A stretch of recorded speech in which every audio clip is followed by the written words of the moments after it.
Oh, how nice that we get a second night to be able to check that out if you didn't Yeah. get a chance last night. So Paul Heggen here to fill us in on our weather. It was pretty. It was beautiful. Will it be even more brilliant tonight? It'll look about the same as it did last night. Okay. So no huge changes. I was out for a run along the Embarcadero on my dinner break last night as it was just peeking over the horizon. Yeah. Kind of look to the southeast as it's coming up. You'll be able to see it. It'll look much bigger when it's on the horizon because of just atmospheric optics. Okay. I don't know what you're running from, but okay, keep on running. Her. Yeah. Let's go that way. Right, take it Let's away. take a look what's going to happen weather-wise. Our weather is going to change as we head through the rest of this week. We've got one more day of near normal high temperatures in store for us tomorrow. A few degrees cooler than today, but still within 3 or 4 degrees of average. And then the next storm system is going to be dropping down the coast. And this is a very fall-like storm system. It's going to be sending most of its energy, most of its moisture, like the one that moved through on Saturday, into the Pacific Northwest. But it's going to be close enough that we are going to experience some changes. Cooler temperatures, a stronger onshore breeze, more cloud cover, and even a chance for a few passing rain showers. Let's bring a different map onto the floor here, and we're going to zoom in for a closer look as we head through the rest of this week and into the weekend. We're talking about a chance of rain showers, and this takes us through Friday night. The showers moving in mainly to the North Bay and right along the coast. We run out of data here at 11 p.m. on Friday, so that's where we're talking about the best chance of rain along the coast and north of the Golden Gate Friday evening. Not likely to amount to much more than a few hundredths of an inch of total rainfall, but it's August.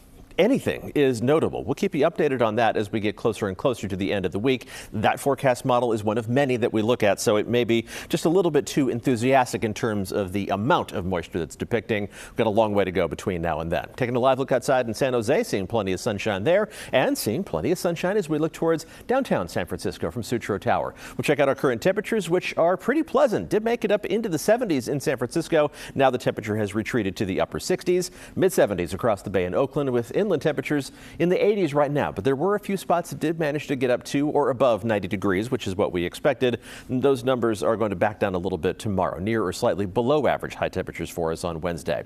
If you're heading out to take in one of a couple baseball games this evening, the weather looks great. The A's continue their series against the Tampa Bay Rays. Temperatures in the 70s at game time, cooling off to the 60s, but very pleasant weather on this August evening. And the Giants also at home. Tomorrow is the last time that you would be able to go from Oracle Park across the Bay to Oakland. Giants play an afternoon game tomorrow. The A's play an evening game. Last time you'll be able to do that unless you want to pick the drive to Sacramento next year. Temperature this evening for the Giants is going to be right around 70 degrees at game time and then coasting farther down into the 60s. We will see some fog reestablishing itself. It's another impact of that approaching storm system, but not terribly widespread inland to begin the day tomorrow. What fog does make its way into the inland valleys is not going to take long to retreat to the coast, but it's not going to back up away from the coast to nearly the extent that it has for the past couple of days. So get used to grayer skies for coastal parts of the Bay Area over the next couple of days, especially by Thursday and Friday. Let's check out tomorrow morning's low temperatures. Those are going to run anywhere from near 60 degrees in San Jose to the low to mid 60s around Antioch and Brentwood, but these numbers very similar to where we've been pretty much every morning throughout the week. The coolest readings, as usual, in the North Bay valleys, all the way down to around 51 degrees in Petaluma and in Santa Rosa. Temperatures are going to warm up to close to normal, but slightly below average, mostly in the low to mid 80s in the North Bay, even 79 degrees for high temperature in San Rafael, only 77 in Vallejo. The warmest spots, only up to about 87 degrees around Antioch. Not that warm for August, and a bigger drop in temperatures is going to kick in by Thursday and Friday. More on that in a second. Some of those spots that will be closer to average will be in the Santa Clara Valley in the low to mid 80s from San Jose to Los Gatos and down to Morgan Hill.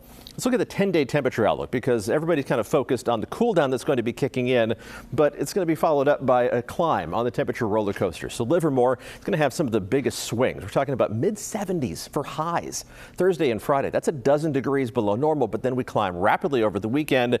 And these are not typos. We're talking about upper 90s and low 100s Monday, Tuesday, and again on Wednesday. So our little stretch of cooler than normal temperatures and that chance of showers is going to be followed up by some good old-fashioned late August heat. You can see it at the tail end of the 7-day forecast. Inland temperatures are going to be hovering around 100 degrees by Monday and Tuesday. So enjoy that stretch of cooler weather while it's here late this week. And even to begin the weekend on Saturday, our temperatures are still going to be a little below normal to start the weekend. Around the Bay, temperatures are going to be back up to the low 80s by Monday and Tuesday of next week. So this is kind of a swing that we are going to experience over the course of the next 7 days. And even along the coast, after you get through the coastal drizzle Thursday, Friday, and even to start the day Saturday, coastal temperatures top out above 70 degrees by early next week. Oh, so my goodness. Get ready. Buckle up. Okay, buckle it up. All right, thank you.